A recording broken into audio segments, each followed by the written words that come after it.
We now have full spoilers from Kagari, from the Raws from Dragon Ball Hype for Dragon Ball Super Manga Chapter 63, Merus' resolution. So on this video, I'm going to go through the summary that she wrote up of the manga chapter. And then, of course, tomorrow morning / afternoon, I will have my review up, giving my thoughts, my detailed thoughts when I get my hands on the entire manga for Dragon Ball Super Manga Chapter 63. But let's go ahead and go through what Kagari wrote. This is in detail what happens in the manga chapter, so this will be sort of your, I guess, your sort of synopsis of what happens. And then when I do my review, it'll be more so like my thoughts and where we go from here. And then don't forget that Saturday afternoon, right here on Geekdom 101, we'll be doing the live stream with all of you guys, talking about this manga chapter, going over some stuff, and, taking your questions and having a discussion about it. So, quick plug there for the upcoming content in the next few days.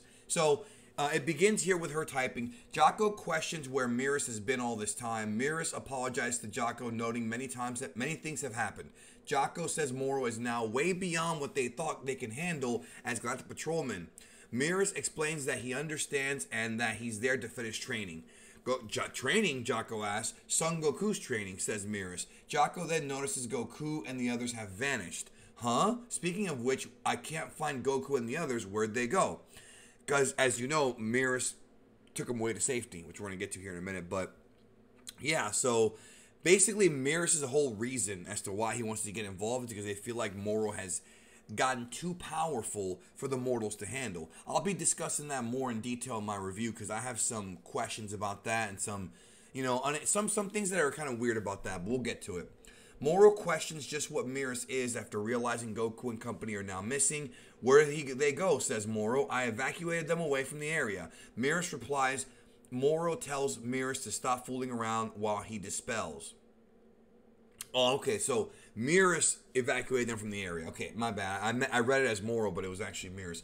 Moro tells Merus to stop fooling around while he dispels his barrier. As the barrier falls, Merus tells Jocko he's going to buy some time. He rushes Moro and strikes him with his staff. Moro blocks and notes he can't feel Merus' life force, energy. Your identity is that of a god, right? Merus smirks and then strikes at Moro again. So Moro, this is where he realizes that he's actually a god. He's a divine being. Moro dodges, then goes to attack Merus again, who dodges and extends his staff to strike Moro in the face. Moro halts himself as he's tossed away, wiping the blood from his lip. I see, Moro says. Jocko's in shock and can't believe Merus is this strong. The scene switches and Dende is gathered around the fallen members of the Dragon Team. Beerus and Whis have shown up. The latter noting that they just have forgotten one Galactic Patrol guy, Jocko, back on the battlefield. Beerus doesn't care, and he then entrusts everything to Dende. So Dende's the guy, pretty much, who's also a god, just a much, much smaller god. He's the god of Earth. As Beerus prepares to leave, Whis asks him where he's going. Beerus says to Bulma's place, obviously. He only helped these guys because he's in it to protect Earth's food.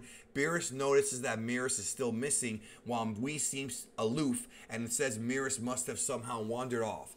Beerus doesn't mind because that just means more food for him. So they're looking for Merus, but they're not quite sure yet that Merus is actually fighting Moro. Very interesting. So a lot of folks, including me and Opie, were talking about whether or not Whis even knew that Merus was going to go help Goku, right? So they knew he was there, but they weren't sure exactly what he was doing. So it looks like what's happening here is that they didn't know exactly what he was doing. They knew he was there, but not what his intentions were. Back with the Dragon Team, Gohan asks Dende if he's okay. Dende is over there healing Goku and says Goku's wounds are too deep and his ki has reached the realm of the gods, so it will take time for him to recover. Which I'll heal you too, Gohan-san, so please wait. Gohan responds that he'll go last. First his dad, then Piccolo-san, then Vegeta-san. So Goku's the first one to get healed.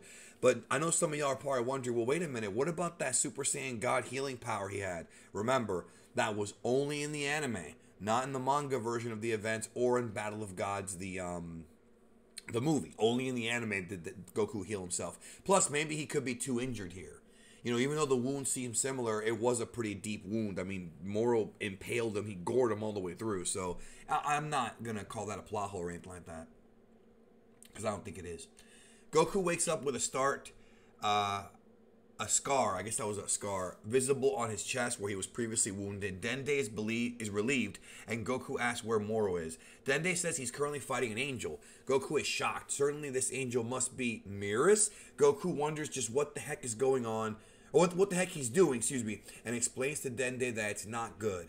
Angels disappear if they fight beyond just training. So there's kind of the rule book right there. If they fight beyond just training, they can disappear. They cannot get involved physically. They can reverse time and do stuff like that, but they can't get involved physically unless it's training. Goku asks Dende to take care of the others and thanks him before flying off. Merus continues fighting Moro, the latter using Piccolo's eye beams, which get blocked by Merus' staff. Moro kicks the staff away and headbutts Merus in the face before blasting him away with ki balls. As Moro rushes Merus retrieves his staff and guards against another attack. Moro questions Merus on why he's hiding his power and why he'd rather use his tools. Because remember, guys, you can use weapons if you're an angel, but you just can't use your physical angelic powers. Like, you know, because if an angel punches you or kicks you at full power, you're gone. You know, at full power, of course. You know, Whis obviously never really hurt Goku and Vegeta at full power. Remember, he knocked out Beerus with one chop to the neck. You gotta remember the power of these angels, yo. They are always suppressed because they can hurt you real bad. And in this situation, Merus is trying to use weapons and not use his actual hands and feet because, well, you know, he might lose his life because of that. And we're gonna get to that, you know, shortly. Just then, Goku arrives on the battlefield, shouting Merus' name. Merus is relieved Goku is back, and Moro is surprised. Goku yells at Merus to stop or else he'll disappear. So Goku knows that Merus is risking his own life here with what he's doing. He knows. From here, I'll be fighting again. He transforms back into Ultra Instinct Ultra Instinct Sign, whatever, state, and strikes out at Moro, seemingly no effect. Whis notes Goku is using Omen or Sign once again. Beerus wonders if he can win. Whis thinks it'll be tough. So they know that Omen's just not enough right now. It's just not going to get the job done against Moro. Moro punches Goku away, or they don't know, but they assume it's not going to do it. Moro punches Goku away, but Merus stops him from crashing into the landscape. Moro mocks Goku, saying that he couldn't beat him before with that form, so how does he think he'll do it now? Goku is upset he can't bring out Ultra Instinct properly, which is the silver-haired version, despite Merus' teachings. Merus says that no, this isn't a matter of training. He just needs a trigger to complete it. While Goku and Merus are standing there, Moro launches a surprise attack with his arm stuck through the ground. He attempts to grab Merus by the neck to copy his abilities, but Merus slices through his arm with his staff. Moro retrieves his arm and regenerates it, and Merus says Moro's copy ability is dangerous, so he at least wants to seal it up. So his mission is to pretty much stop Moro from copying techniques because it's going to get worse and worse and worse for these guys. Beerus notices that Merus is starting to use his angel powers and asks Whis if it's okay. Whis states he can only act on Beerus' order. Beerus calls him sneakily because it's Beerus who the Grand Priest will be angry with. Beerus decides to go back. So he doesn't want... Basically, Beerus does not want Whis to get involved here because he doesn't want the Grand Priest mad at him. That's what I'm gathering from that. Moro charges back towards Merus and Goku, and Merus makes a speech saying that he was born an angel. He's not good or evil. It's always meant to be neutral. Very interesting. Merus dodges Moro and pushes him to the ground, splayed out with... I don't know what that means, splayed out. I've never heard that term before. With telekinesis. Merus aims his staff and destroys the jewels on Moro's left hand, and it seems like he's used some sort of sealing ability on Moro.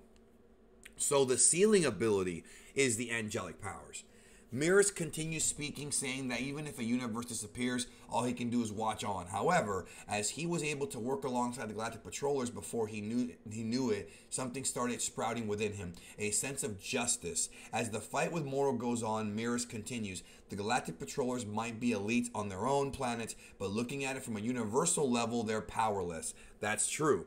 To the point where there's so many more criminals who are stronger than them breaking the galaxy's rules. However, they act out of faith. They're desperate to protect the galaxy. That is a good little line and a good little sort of explanation of the GP. I mean, these guys, according to the Toriyama, you know, what we know from Toriyama's interviews and Jocko and whatnot, the manga, they've been, sorry about that, they've been battling Frieza for forever. And you know Frieza is much stronger than any of these guys.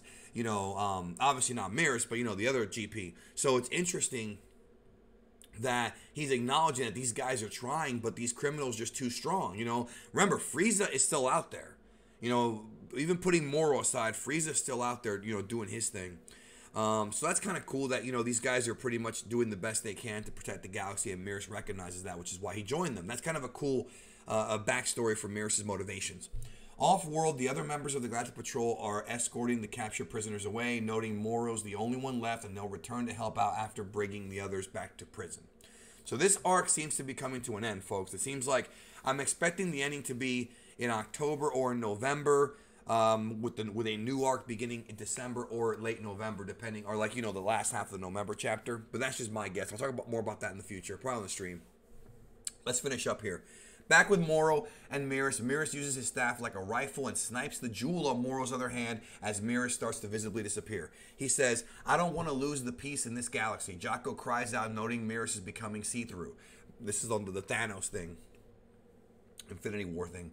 Merus tells Goku that upon meeting him and the others, made his heart become firm. Goku questions what Merus is thinking, yelling at him to stop. Merus powers up, his angel ring becoming visible as he states this will likely be his last attack. So this is when he goes into angel form and drops the GP uniform. Meanwhile, Beerus and Whis touch down. Beerus yelling at Merus that his body is already vanishing. Whis says it's a shame. They're too late. Beerus thinks Whis knew about this from the beginning, but Whis acts innocent. Beerus laments what he'll say to the Grand Priest, but Whis says they'll think about it later. Interesting. That could be a storyline going forward, guys. Think about that for a minute. We'll talk more about that in the future, but that could be an angle that they could set up something for later. A powered-up Merus rushes towards Moro, and Goku shouts after him, but Merus keeps going, remembering the time they shared during their months of training. It was there Goku told Merus that strong guys always seem to be bad, and that the only thing he can do to get stronger is to fight them many times, and maybe those people will change, which is what kind of happened with Goku and many of his friends. Merus realizes that Goku reforms bad people, and that there's those in the Galactic Patrol that think the same way. Goku says he's not in it for anything worthy like that, but isn't it more exciting that way? Isn't it more exciting that way? What I want to know is, if Merus has all this power and he wants to like attack Moro, you know, or whatever, why doesn't Merus just kill him? I mean, if you're going to disappear anyways, if you're about to disappear anyways, why not just kill the dude and just get it over with? To teach Goku a lesson? I guess that makes sense. I don't want to call that anything bad yet because it might not really be something bad. But I do wonder that, you know what I mean? Why don't you just finish the guy off and then that's it? But I guess they still want Goku to learn a lesson even in death. Back in the present, Moro forms a massive energy blast and throws it at Merus. Merus cuts through it, surprising Moro as he goes to form another. But before he can do so, Merus punches Moro straight in the head, shattering his last jewel. The one in the Moro 734 head. Moro crashes to the ground in pain while Merus starts to turn to dust. Goku and Jocko are shocked, and Merus tells Goku, "Goku-san, with your current power, if you complete Ultra Instinct, it will be far more stable than before. If your opponent is Moro or whoever else, you won't lose."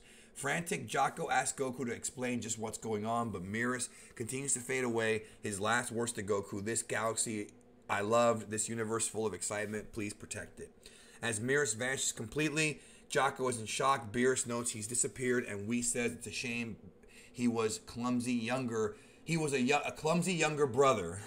So now we know for sure he is one of the related to. We knew that, like we guessed it, but now we confirmed it 100%.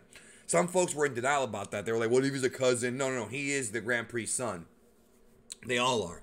The final panel is Goku visibly upset with his back turned. So, of course, you can tell, you know it's going to lead to MUI, and that could be the big finale for Moro. But we'll see. We'll see what happens, because I still think Vegeta might get involved, and there could be more stuff coming. So, interesting stuff. I do think that the idea here is Goku's ever-evolving knowledge of UI. Goku getting stronger and stronger with UI. I don't think he's mastered it quite yet, but I think this will be a big step in Goku getting better and better at using the move. So, you know, getting into that state of mind.